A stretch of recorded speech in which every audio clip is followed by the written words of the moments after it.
Hi guys, welcome back to my channel. If you're new, I'm Kelly Brothers, and I'm giving you a little bit of insight on my pregnancy journey after losing twins in 2017. And so I've been kind of MIA for a little bit, but we're back.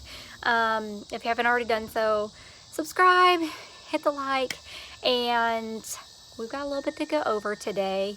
We did have our anatomy scan this past Thursday.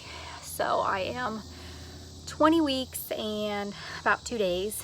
And so we do get cervix length checks every 2 weeks. I get 17p progesterone shots every week. We have been keeping up with that. The appointment was interesting. Everything was okay. We did the full anatomy scan with the ultrasound tech first. She, went over the heart and the bladder, the kidneys, spine, everything. Said baby looked good, baby looked perfect. Had nothing but good things to say. She was real professional, real great throughout the whole thing. Everything was good. Cervix was good. It was 3.1, which my doctor just wants it over 2.5. So we're still sitting good there. I have 2 more weeks of cervix length checks, not this coming week, but the week after. So at 22 weeks, and then 1 more at 24. And then I will be done with those. So let's hope that it keeps being good. So yeah, she's here. She has a little cute profile. She was cooperative throughout most of it. Little chubby cheeks. So she did good. But when we got up to the doctor, he said, well, the cervix looks good. But I've got to talk to you about a finding that we saw that I got to let you know about. And we needed to do a little bit of additional testing. What? Which I was already apprehensive about this appointment. I lost the twins. My water ruptured at 20 weeks, which I'm 20 weeks now. I delivered at 21 weeks and 2 days. So technically like a week from today is when all hell broke loose fully for the twins. And so I'm a little bit anxious. I'm stressed out. I was already worried. And so when we got in there and he's like, well, I've got to talk to you about this. I mean, it was terrible timing for one. And just a really scary situation. So what he said was that on the ultrasound, her bowels were echogenic bowels. So it means that they show up wider, brighter than the rest of the ultrasound images, and they have to look into it because although most babies that are echogenic at the second trimester ultrasound, like the anatomy scan, 20 weeks or so, he said normally most babies are fine. Most of them are normal. Most of them live a perfectly fine life, deliver, everything's okay. However, it happens in literally 1%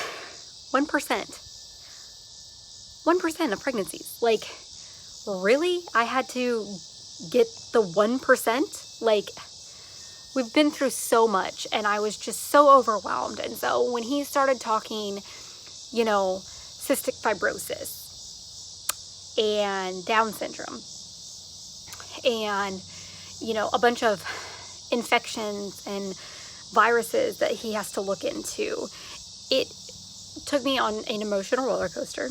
I just started immediately crying. And, we had our quad marker probably around 15, 16 weeks. The quad marker came back negative. It was all normal. So I'm really scared. I'm not gonna lie, I'm very scared. My husband was with me. The only other person we told is my mom. because I kind of needed an out. You know, I needed a source to talk to besides just my husband, because he had to go back to work yesterday, but now he's on vacation. So luckily we do go back Wednesday. We'll go back Wednesday. I had to have extensive blood work taken. So they took 4 vials of blood on Thursday, and they're testing all the genetic,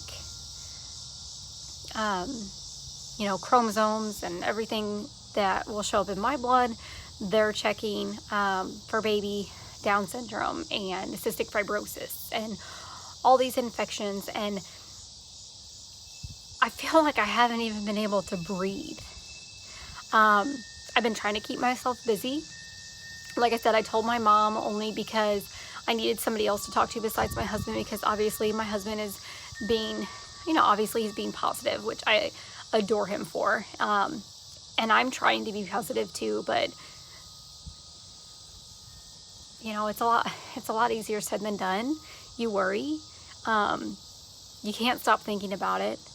You know, is she going to be okay? Or are we going to have a whole different road to go down? Not saying I wouldn't love her any less. It's just something you can't control. And, you know, the main thing you do when you're pregnant is, you know, you hope and you pray that your baby's okay, because that's really all you can do, you know. You drink your fluids, drink your water, stay away from alcohol. You know, I'm not even drinking caffeine. Like, I'm not even drinking caffeine. I don't drink caffeine. I stay away from meat, you know, the lunch meat, you know, unless it's warmed up. Like, I play by all the rules, and I guess it is because I have a different perception of pregnancy than I did before. You know, I have a 10-year-old boy, Barrett. I have an 8-year-old boy, Bentley. I have a 3-year-old son, Bowie. You know, I have these 3 amazing kids, and they're healthy and they're wonderful. They're phenomenal boys. You know, and you know, obviously my 3-year-old was just 3 years ago, but the 8 and 10-year-old, you know, I was young and I was naive, and I kind of just, did whatever, you know, I'm pregnant, yay, look at me. But as you get older and as you have gone through things, it becomes completely different, and it's a little bit less clear that things are going to be okay, and don't worry, and it's going to be fine. So literally I play by my own rules that are set. You know, I know there are tons of women that drink caffeine, you know, whether they get their 1 cup of coffee a day or their 1 soda a day or whatever they choose. I'm not holding that against anybody. We all live our own lives. We all go with our own perceptions, and I'm not here to judge anybody in any way, shape, or form. However, for me, going through that big of a loss and almost losing my life, it is something that I don't take lightly. I do have 3 boys that need me, and I'm trying to do everything right, but it doesn't always work out that way. So though I can't control this, the blood work is done. It's out of the way. It's out of our hands. I just hope and pray that she's okay, and that it is just one of those findings that, you know, that she'll be okay. But we won't know until Wednesday. We do have to see the fetal medicine doctor. Ideally, we're supposed to see them Thursday for another ultrasound. It's basically just like a tier 2 type of ultrasound. And they want to do that after the blood work comes back. So whether the blood work is positive or negative, they want that all back first. And then we will go up. It's up near St. Louis. It's Shiloh, Illinois. So it's about an hour and a half or so away from where we live, because we're in Southern Illinois. So I'm in Marion, Illinois, pretty near the SIU campus in Carbondale, about 30 minutes or so away from there, if you're familiar with that. So, I mean, it is a drive for us. Our OB is even like 40 minutes away. It's in Mount Vernon, Illinois. So, I mean, we have to drive, and, you know, we do have to follow up with these doctors. We saw the fetal medicine doctor once. It was in my first trimester, this pregnancy. They just did an ultrasound and checked things out and then said, hey, you're good or whatever. They wanted blood work. We did blood work, and then we haven't been back since. So the fact that the doctor dropped the fetal medicine doctor's name makes me nervous, apprehensive, obviously, because we went down this route with the twins. So to say that I'm terrified is an understatement. Like I said, I just keep hoping and praying that everything works out okay and that she's as perfect as I think that she is. I want to say, like, gosh, they say that God won't give you enough, that he won't give you more than you can handle, but let me tell you, I've been through some things, and he must think I'm one badass chick, is all I gotta say, because I've literally been through hell and back. I mean, it may not seem that way in the aspect of seeing me on here, but I have literally been through hell and back, to the point that I almost thought that I was just not ever coming back, and I just want everything to be okay. So I've done what I'm supposed to do, did my blood work. Thursday, we'll go up to see our regular doctor. Wednesday, get the news on the blood work. Thursday, we will go to the fetal medicine doctor. Our 10-year-old has to go to the sleep medicine doctor in St. Louis on Thursday at 11. So we also have to do that trip. Hopefully the fetal medicine doctor will be in the afternoon.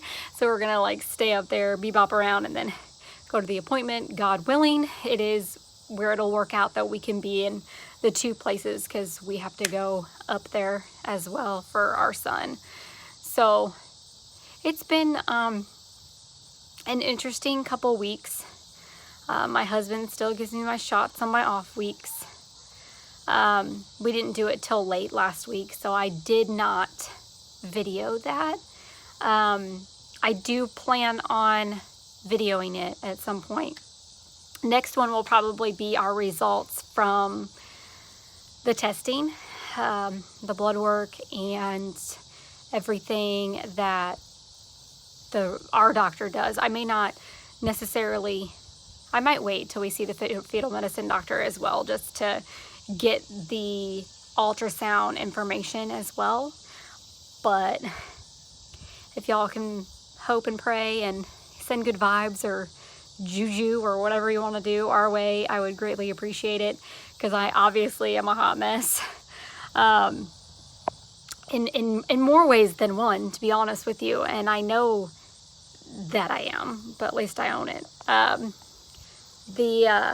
It's just been emotional, and I also have a sinus infection, so I'm on medicine for that. So that's always fun. There's some random dog coming up to me, so that's great. I'm vlogging outside because the big boys are home, and they had football and they had baseball, and they are exhausted. And my youngest is with his dad. They're at the grocery store. They'll be home after a while. I don't have to do the grocery shopping in my house. My husband does it, so I'm lucky there. So I'm just outside. It's beautiful outside. It's only maybe 80 degrees here, and so I decided to come out here.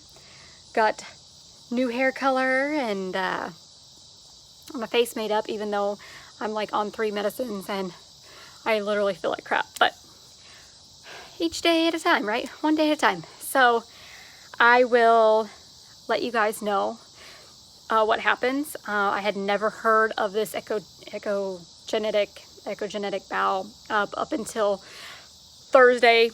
I didn't know anything about it. And like I said, the ultrasound technician didn't say anything, but some don't say anything. And then the doctor just said, we've got to do this additional testing, and gave me information out of a book and just said, normal, most cases the baby's normal. So let's just hope and pray that. But I'll keep you guys posted for sure. And yeah, we will, you can continue on this crazy emotional roller coaster of a journey, because you can just be with me in my hotness glory. But yeah, baby is 20 weeks and 2 days. She's a growing. Let me tell you, I can't button my pants. See, I had to get a rubber band. It's a good hack. It's a good hack because I really don't want to buy maternity clothes because they're ridiculous. So, rubber bands are life.